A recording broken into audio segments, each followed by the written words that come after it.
हरिओम प्रियात्मन। आप सब में निवास कर रहे प्रभु को मेरा सत सत नमन। आत्मन। कई लोगों का ये कहना है कि संत लोग कहते हैं कि भगवान की मर्जी के बिना एक पता भी नहीं हिलता। लेकिन हमसे जब कोई गलती हो जाए तो लोग कहते हैं कि इसकी सज़ा तुम्हें मिलेगी। तो हम लोग जो भी कर्म करते हैं उसमें जो कुछ गलत हो गया या कोई पाप कर्म हो गया उसकी सज़ा हमें ही मिलती है, जबकि संतों और शास्त्रों के कथन अनुसार वह कर्म ईश्वर की मर्जी के बिना हो ही नहीं सकता। तो उसका दोष भी भगवान को मिलना चाहिए, क्योंकि उनकी इच्छा के बिना तो कुछ भी नहीं होता। ये विचार लगभग हम सभी लोगों के मन में आता है या रहता है, लेकिन आत्मदर्शन करने वाले महात्मा जन इस द्वंद्व से मुक्त होते हैं। इसको ठीक से समझने के लिए परमात्मा, आत्मा और जीवात्मा के भेद को अच्छी तरह समझना होगा। सबसे पहले हम लोग परमात्मा और आत्मा के स्वरूप को संक्षिप्त में समझेंगे। आत्मन ये बहुत ही गूढ़ रहस्य है। भगवान श्री कृष्ण भी श्री गीता में कहते हैं कि इस जगत में जो कुछ भी हो रहा है वह सब मुझसे ही होता है, लेकिन मैं उसमें कहीं भी लिप्त नहीं हूँ। यही मेरी महत्वपूर्ण विलक्षणता और ऐश्वर्य है। तो आप ध्यान से सुनिए और समझिए, अधूरा ज्ञान हानिकारक हो सकता है। ये बातें कोई भी कथाकार नहीं बताते हैं, लेकिन ये सभी बातें शास्त्र सम्मत हैं। तो आत्मन, सबसे पहले हमें ये विश्वास होना चाहिए कि कोई ना कोई तो एक सर्वोच्च शक्ति है जो इस पूरे ब्रह्मांड को संचालित करती है, और उस शक्ति को ही परम आत्मा या भगवान कहते हैं। और वह परमात्मा जिसने इस संसार की रचना की, जीवों को बनाया और उसमें भावनाएं तथा गुण भरे। भगवान उन सभी भावनाएं एवं गुणों के पराकाष्ठा हैं। वे छोटे से भी छोटे हैं तो बड़े से बड़ा भी हैं। करुणा और दया के सागर हैं तो क्रूरता के पराकाष्ठा भी हैं। भगवान अनंत कोटि ब्रह्मांड के नायक, मालिक या अधिष्ठाता हैं।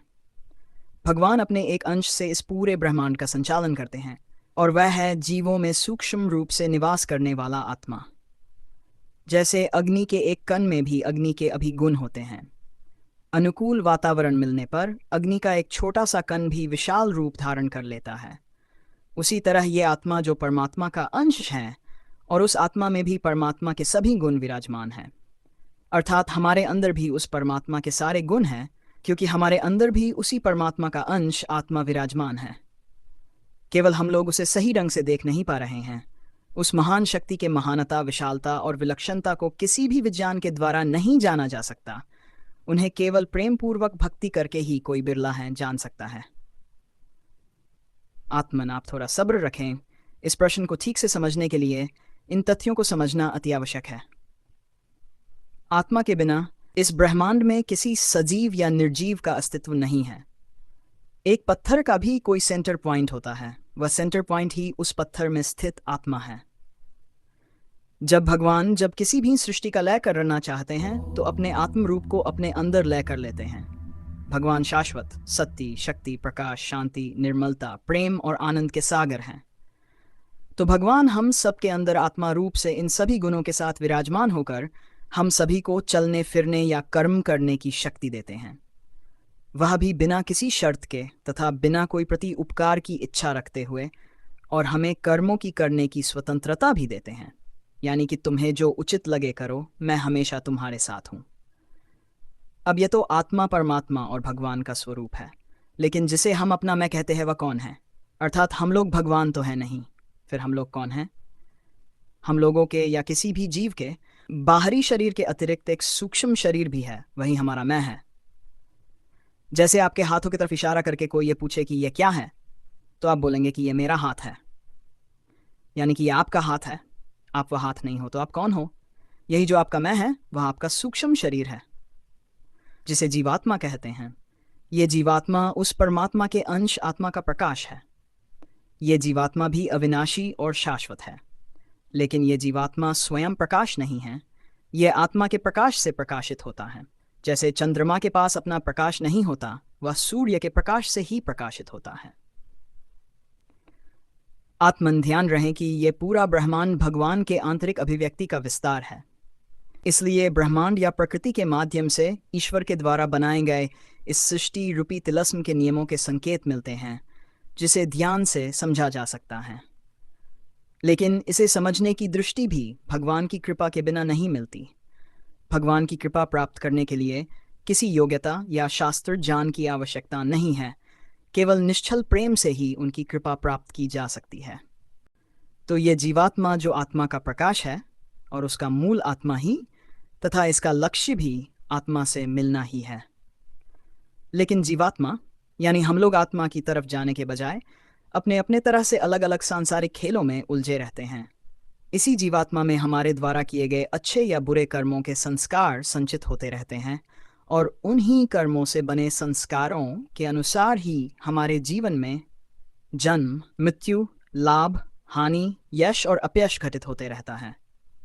हमारा वर्तमान स्थिति जो कुछ भी अच्छा या बुरा है वह हमारे उन्हीं संचित कर्मों के आधार पर है। इसमें आत्मा या भगवान कोई हस्तक्षेप नहीं करते। भगवान तो उन अच्छे या बुरे भोगों को भोगने की शक्ति देने के लिए सतत हमारे साथ होते हैं और प्रतीक्षा करते हैं कि कब कोई जीवात्मा उनकी तरफ अपना रुख करे और भगवान उसका कल्याण कर दें। इस तरह जीवात्मा यानी कि हमारा सूक्ष्म शरीर अर्थात हम लोग भी अविनाशी हैं।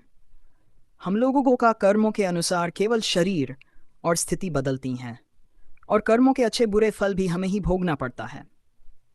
हम लोग भी कई कल्पों तक बार बार जन्म लेते हैं। आत्मा या भगवान के बिना कोई भी कर्म नहीं हो सकता। हम लोगों में आत्मा नहीं रहे तो हमारी इंद्रियां कुछ भी करने में असमर्थ हो जाती है। इस तरह भगवान सभी का मुख्य कारण होते हुए भी उनसे अलग है, यानी उसमें लिप्त नहीं होते। लेकिन इन सबको समझकर और इनसे विमुख होकर जब कोई जीवात्मा ईश्वर मुखी होकर ईश्वर को निश्चल होकर पुकारता है तो उस जीवात्मा का आत्मा से मिलन हो जाता है और वह आत्मा के साथ एक रूप हो जाता है। जैसे बूंद नदी में और नदी के सागर में मिल जाने पर सागर से नदी के जल का अलग पहचान कर पाना असंभव होता है, और इस तरह जीवात्मा का आत्मा में लय हो जाता है, लेकिन आत्मा का कभी लय नहीं होता। तो भगवान, आत्मा या परमात्मा हमें कर्म करने की स्वतंत्रता दी है और सभी अच्छे या बुरे कर्मों को करने की शक्ति भी वही देते हैं, लेकिन उन कर्मों के फल में भगवान कोई हस्तक्षेप नहीं करते और न ही उन फलों में वे लिप्त होते हैं। तो आत्मन, आशा है कि आप समझ गए होंगे कि जब सब कुछ करने कराने वाले भगवान ही हैं तो गलत कर्मों की सज़ा हमें ही क्यों भुगतना होता है। अगर ये जान आपको अच्छा लगा हो तो इसे और लोगों तक पहुंचाने में सहायता करें। ऐसे ही जानवर्धक वीडियो के लिए इस चैनल को सब्सक्राइब भी कर लें। धन्यवाद। हरिओम तत्सत।